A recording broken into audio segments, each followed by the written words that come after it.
Mutual presents The Mysterious Traveler.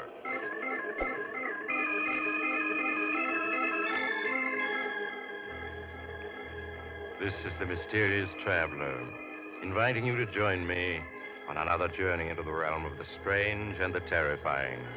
I hope you will enjoy the trip, and it will thrill you a little and chill you a little. So settle back, get a good grip on your nerves, and be comfortable, if you can, as you hear the story I call I Won't Die Alone.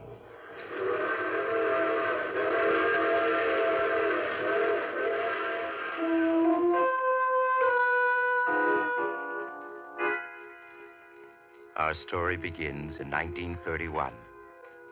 Two young men are speeding along in a car on a lonely West Virginia road at 70 miles an hour. There's a tight, tense look on the face of the driver, Steve Martin, as he takes the curves on the road without slowing down. His companion, Chuck Williams, wipes the perspiration from his face with trembling hands. He turns and watches the road behind fearfully, now and then glancing at Steve's face for reassurance. Turn on the radio, Chuck. Let's see if they got an alarm out yet. Yeah, okay. Well, what do you think our chances are, Steve? Hard to say. All depends on how fast the cops spread the word. The two men robbed the Third National Bank of Louisburg of over $250,000 shortly before closing time.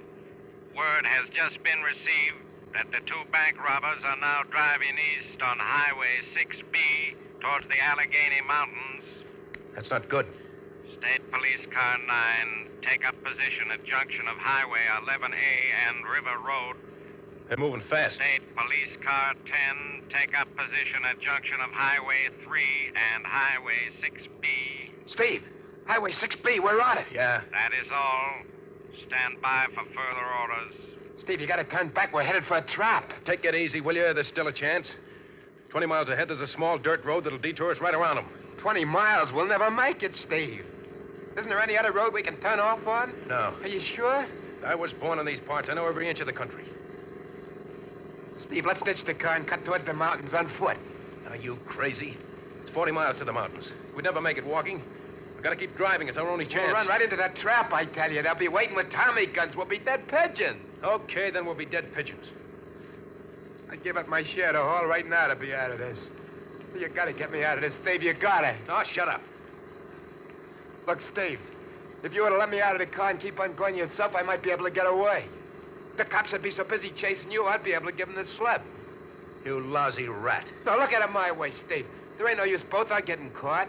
That don't make sense. You're great when it comes to sharing the dough, but when the heat's on, you want out. Yeah, but I'm willing to pay for you can keep my share of the bank haul. Now, that's fair enough, ain't it? Huh? A lot of good that dought'll do me if I get caught, but I'm sick of hearing you whine.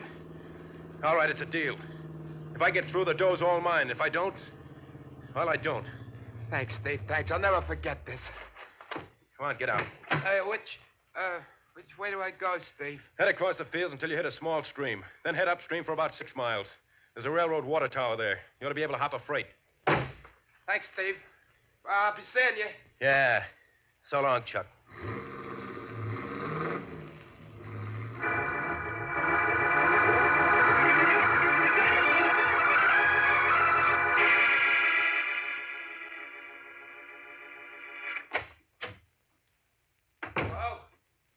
Flo, where are you? I'm here, Chuck. I was wondering when you'd show up. See by the paper they got Steve. Yeah. Hey, let me see that paper. It says here they caught him yesterday afternoon at 5. An hour after I left him. What'd you do, run out on him? No, I didn't run out on him. I just played it smart. What are you looking at me like that for? There wasn't no sense in both our being caught, was there? No, I guess not. Where's the dough? What dough? The $254,000 you got in the bank job. Steve had the dough. What? Look what it says there in the paper. Huh? Go ahead, read it.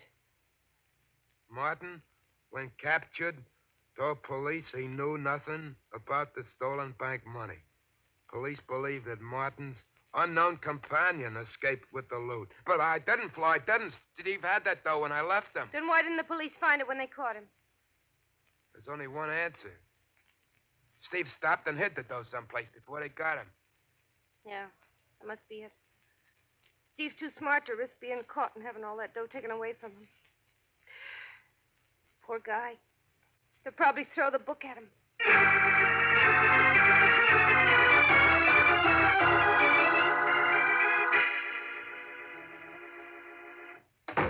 Where you been so long? What happened at the trial? They give him 25 years. 25 years? Mm-hmm. How did he take it? He didn't bat an eye. Maybe he'll think things over and squeal on Oh, me. stop sniffling, will you? Steve isn't the kind of a guy to do anything like that. Yeah, sure. Why should he want to squeal on me? Besides, if he did, the cops would find out that I didn't have the bank, though, that it's Steve who got it. He wouldn't want that to happen. Sure. Why, with good behavior, he'll be out in 18 or 19 years. Then he'll have all that dough hid. I'd rather have the 18 or 19 years than the dough. Well, it's been nice knowing you, Chuck. Now, wait a minute, Flo. Don't go. What? Why not stick around? We'd make a good team. We don't need Steve. We don't, huh? And just what would I get sticking around? You haven't got brain, muscle, or dough. What's the attraction? Listen, Flo, stick with me and I'll get dough. I've always gotten what I wanted in the end. Without Steve, you haven't got a chance. He had all the brains, all the guts. Yeah, and what did it get him? You notice I ain't behind bars. And I'll get that big dough yet. 3 cheers. When you do, look me up.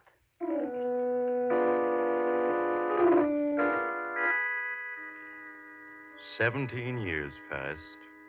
17 years in which earth-shaking events took place. With the passing of time, Steve Martin became just a memory to Chuck Williams and Flo Duval. During the 30s, Chuck struggled desperately to make money in a half dozen petty rackets, but failed miserably. However, with the coming of the war, his luck changed, and in the years that followed, he thrived on the black market. And with his newfound wealth, he was able to win Flo Duval. 1948 found Chuck Williams a happy, prosperous citizen without a care in the world. How many times have I told you to knock before you come into this office? Look, Napoleon, save that big shot stuff for your stooges. Same old Flo. I guess that's what I like about you, baby. Yeah, I'll bet. Well, you've got that superior look on your face again. Who are you planning to knife now? I just got word that our old pal, Steve, is getting out of prison tomorrow. Steve Martin? The one and only. It's been 17 years now. It's a long time. Yeah. Think I'll drive down to the prison, be there when Steve gets out. What for? You haven't bothered to write or visit him since the day he was sent up? I know. But there's a matter of unfinished business between the two of us. Unfinished business? Yeah.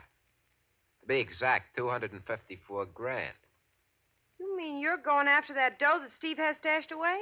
That's just what I mean. But you gave up your share of that bank dough the day you and Steve separated.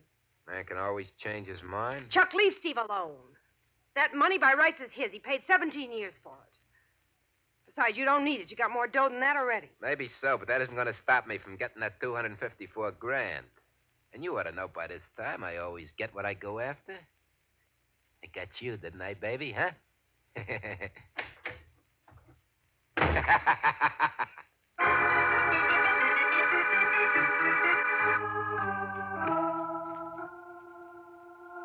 And remember, baby, when those gates open and Steve comes out, let me do the talking. Don't worry, I will. I don't want any part of this dirty deal. Relax, baby, relax. When I get that 254 G's, I'll buy you a fancy diamond bracelet. Then you'll feel better. Hey, boss. They're opening the gate. Is that him? No. Steve's twice as big as that guy. Chuck, that is Steve. Can't be. That guy looks at least 6. You're right. It is Steve. Stay in the car. Hey, Steve. Steve, over here. What's the matter? Don't you remember an old pal? Hello, Chuck. Well, I didn't recognize you at first. Put it here, pal. Yeah. I guess I'm kind of surprised to see you after all these years. Well, I've been living in South America most of the time. Only got back a year ago. I know I should have written you, but I never was any good at that. Boy, yeah, sure smells better out here. Come on, let's get in my car. I got a surprise for you. Huh? Surprise? Yeah, you remember Flo Duval, don't you? Well, there she is. Hello, Steve. Hello, Flo. Hey, it's nice seeing you again. Come on, Steve, get in. We're driving you to town. Thanks, Chuck. Okay, Felix, back to town. Right, boss. You don't look well, Steve. It's just this prison parlor, Flo. And 17 years. Well, that's all behind you now, Steve. A few weeks of good rest and good food. You'll be a new man. I'd like to believe that. Just take my word for it. I'm never wrong. Well, you seem to have done all right, Chuck. Yeah, not bad. I own a nightclub, a bowling alley, used car business, a couple of apartment houses. I can't complain. I'm glad to hear it. I'm not forgetting an old pal either. Now, Flo and me want you to come and stay with us until you get on your feet. You know, a house guest. I'd rather not, Chuck. I don't want to put you out. Put me out? Ha! Listen to the guy. Well, we got suite servants, everything. Steve, I just won't take no for an answer. A week passed, then 2 weeks, during which Steve Martin did little other than eat and sleep and take long walks. Chuck Williams played the role of the gracious host to perfection, and his guests lacked nothing in the way of comfort. So concerned was Chuck with his guests' welfare that he always knew exactly where Steve was and what he was doing. Then one day, as Chuck had known it would happen, Steve came into his office for a private chat. Hey, busy, Chuck? No. Have a seat, Steve. Thanks. What's on your mind? Well, while I was doing time, my old man died and left me a small farm in West Virginia. That's where I was born and raised, you know. Yeah, I remember you telling me. Well, I'm going back to the old farmhouse and settle down there for a while. I see. Well, anything you say, Steve. Only let's keep in touch, huh? Yeah, sure thing, Chuck. When are you thinking of leaving? Tomorrow morning. Well, that's soon, huh? Well, we'll have to have a little farewell party tonight, okay? Yeah, fine. I'll see you later. Right you are.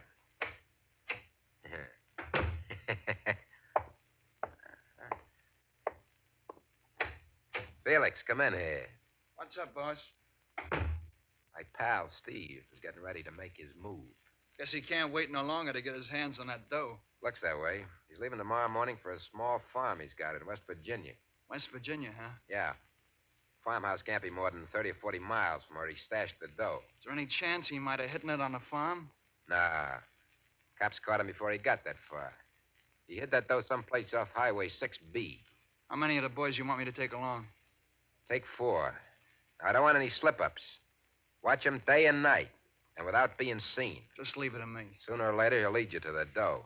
When he does, well, you know what to do. Yeah. Okay, then. You better start packing.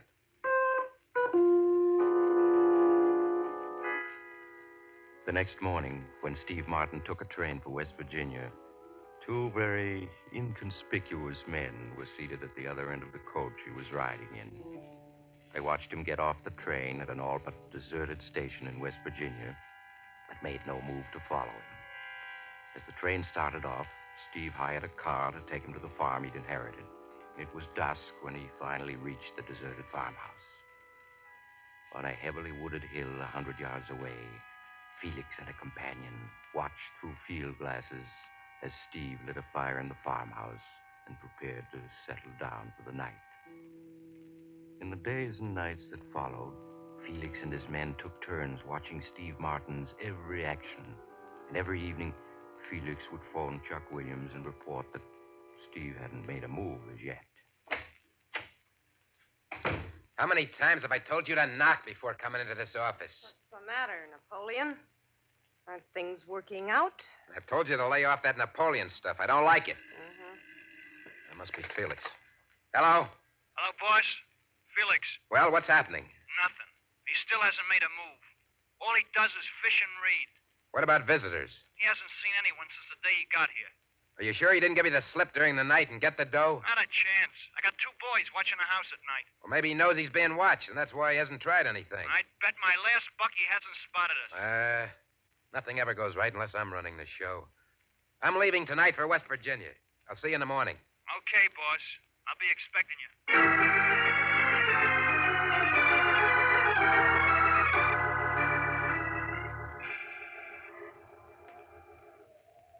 That's a farmhouse down there, boss.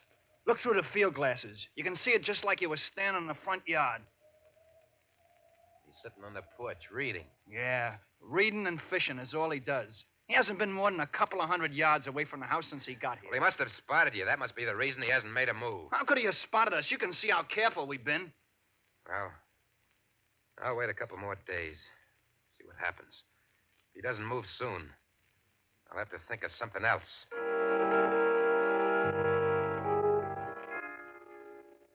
Leaving Felix to continue his watch over the farmhouse, Chuck returned to the village and registered at the village inn. The hours that followed dragged interminably, and the hatred that Chuck felt for Steve Martin grew with each passing hour.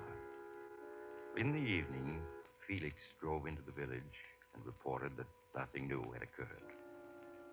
4 more fruitless days went by. Chuck Williams was unable to contain his fury any longer. He got into his car and drove to within a half-mile of the farmhouse, then walked the rest of the way to where Felix and his men were hidden on the hill. Boss, what are you doing here? I got tired of waiting. You better get down, boss, or Steve Martin's liable to spot you. Forget that. We're through playing a waiting game. We're going to move in on him. Move in on Yeah. him. Maybe after a light workout, my pal Steve will be willing to tell me where he stashed the dough. Ah, that sounds more like it. I never did go for this cat and mouse game. Before we're through with him, he'll be begging to tell us what he knows.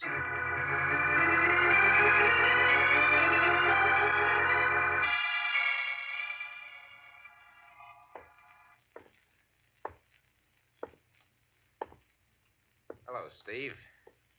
Got lonesome for you. Decided to pay your call. I thought you'd get around to it sooner or later.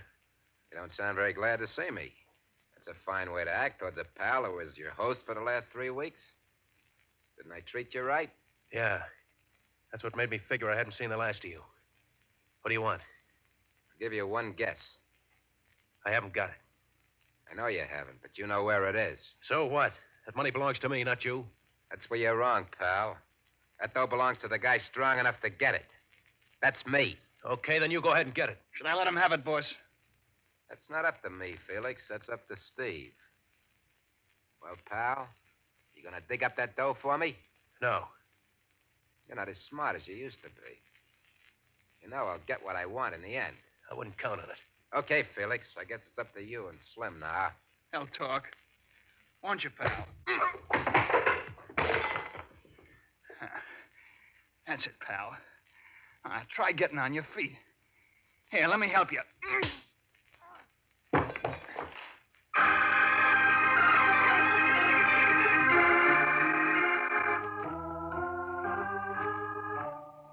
How is he, Felix? It's out cold, boss. He always did have a stepping streak. You think in his condition he couldn't take all that punishment? We give him any more, he's liable to kick off. Sure? Yeah, he's already got a couple of busted ribs, and that beating around the head didn't help any. We gotta make him talk. We gotta. You have to figure out some other way. Throw some water in his face. Okay. Let's come to, boss. Prop him up in a chair. Come on, you. There. Steve, can you hear me? Yeah. I can hear you. Felix here wants to try the water treatment.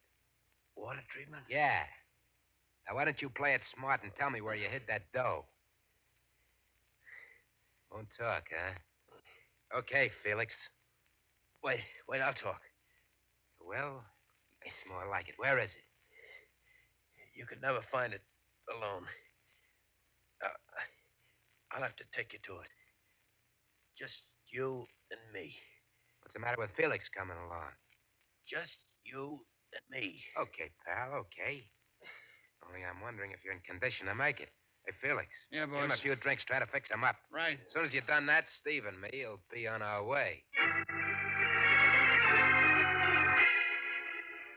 An hour later, Steve, with the assistance of Felix, tottered to Chuck Williams' car and got in the front seat. Chuck slid behind the wheel and started the motor. As he drove off, he waved to Felix triumphantly. In a few minutes, the farmhouse had faded from view. Steve, huddled in a corner of the front seat, fought to keep from crying out every time the car hit rut in the road. Now and then, He opened his pain-filled eyes to look out the window. Chuck watched him with satisfaction as he drove. How much further is it? You drive about 5 miles until you reach a small gravel road where you'll see a big sign saying the Devil's Caverns.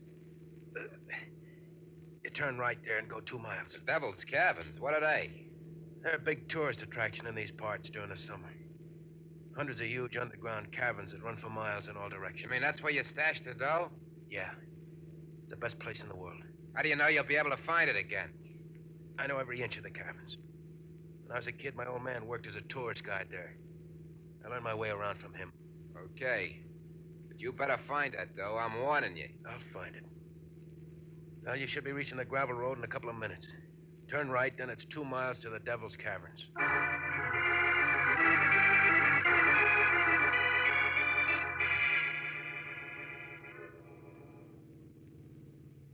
This is it. Park the car in that shed over there. Place sure looks deserted. Well, no one ever comes here until June. Is that the entrance to the caverns, that door set in the rock? Yeah. You'll have to shoot the lock off the door. Is this okay? Yeah. No one will ever be able to spot the car here. But you said no one comes here until June. No one does. Why take chances? We'll need a flashlight. I got one. Come out this way. And if you're thinking of any tricks, don't. Remember, I got this gun, and you're in no condition to try anything. Yeah, you saw to that. How come you didn't hide out here when the cops were after you? Well, there wasn't any place to hide the car. Shed wasn't here 17 years ago. Tough. Never saw such a lonely-looking place. Yeah. Well, you ought to be able to blow this padlock off with one shot. You better stand over there. Yeah, that does it.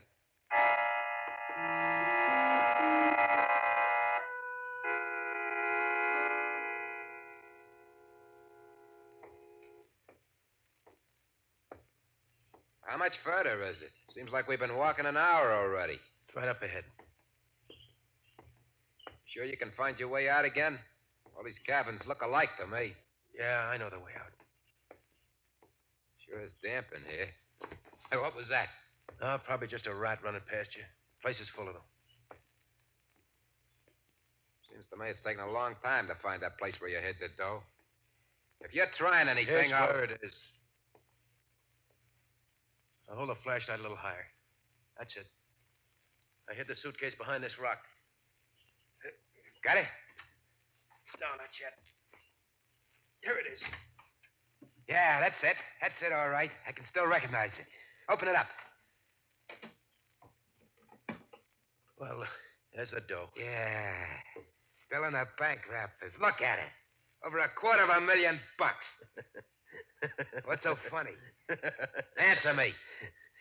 So you're the guy who always gets what he goes after in the end, huh? Yeah, now I got the dough. And I'm asking you again, what's so funny?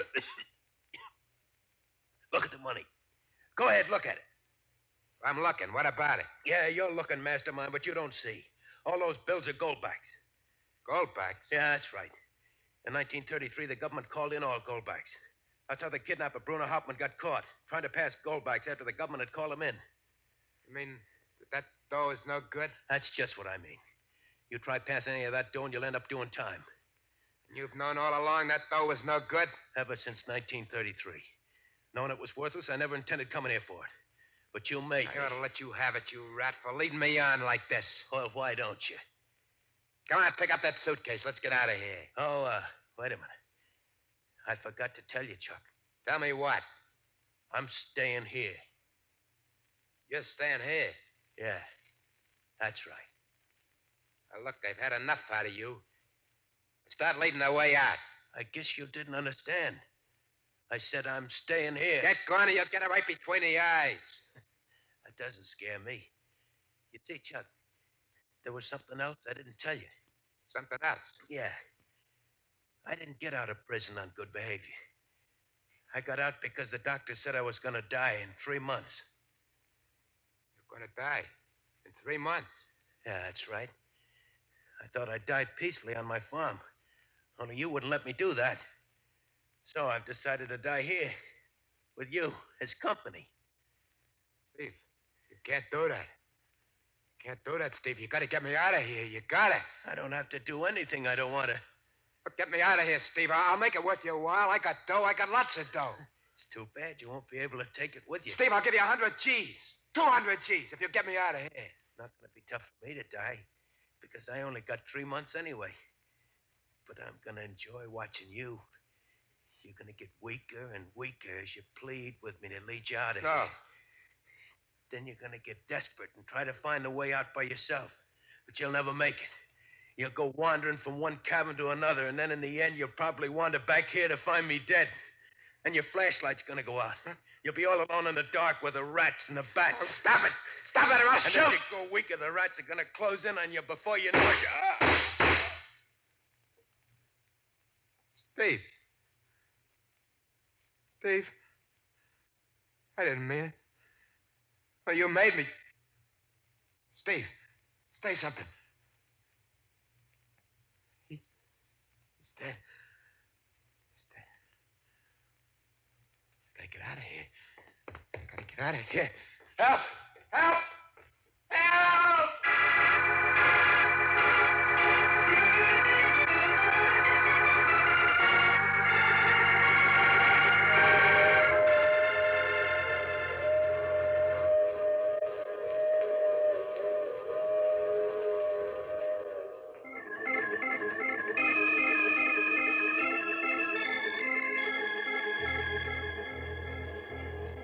This is the mysterious traveler again.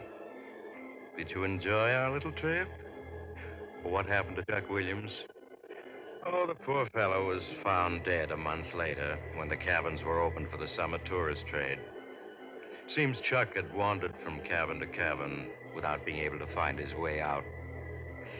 Evidently, he'd gone mad in his last hours, for he was found with his pockets stuffed full of bills. Goldbacks. Now, I recall another case in which 2 ghosts came face to face, only to discover that... Oh, you have to get off now. I'm sorry. But I'm sure we'll meet again. I take this same train every week at this time.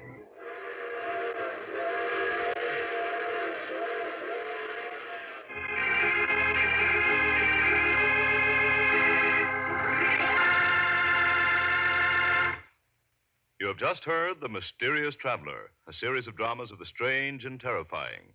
In tonight's story, all characters were fictional, and any resemblance to the name of an actual person, living or dead, was purely coincidental. In the cast were Maurice Tarplin, Joe Julian, Art Carney, Elspeth Eric, and Alan Manson. Original music was played by Paul Taubman. The Mysterious Traveler is written, produced, and directed by Robert J. Arthur and David Cogan.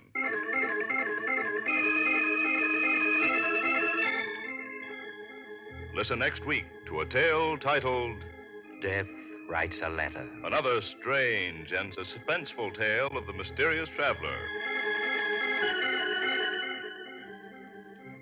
Don't miss the chilling tale titled 7 Casks of Death, written by Maurice Tarplin, your mysterious traveler, which appears in the current issue of Dime Mystery Magazine, now on sale at your local newsstand.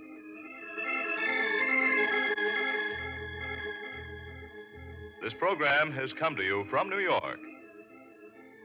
Another program of dramatic action will follow in just a minute. Stay tuned to the station for Official Detective. Carl Caruso speaking. This is the Mutual Broadcasting System.